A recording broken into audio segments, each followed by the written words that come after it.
معلم في المتبلم يصبح ناسي.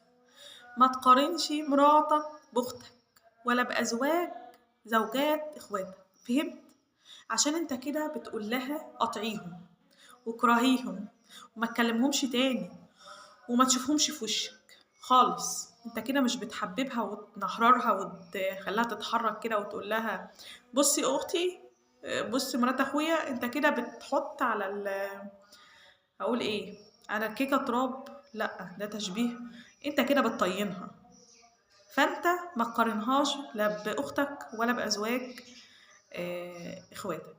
انت كمان اوعي تقارنيه باخواتك. اخويا راح جاب عمل، واوعي تقارنيه بحد من اهلك، لان هو اصلا هيتلكك ومش هيروح يزور اهلك، وانت اللي هتزعلي في الاخر. فانت لا تقارنها ولا هي تقارنك.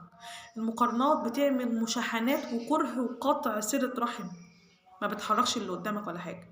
فرق ما بين المقارنة والتحفيز.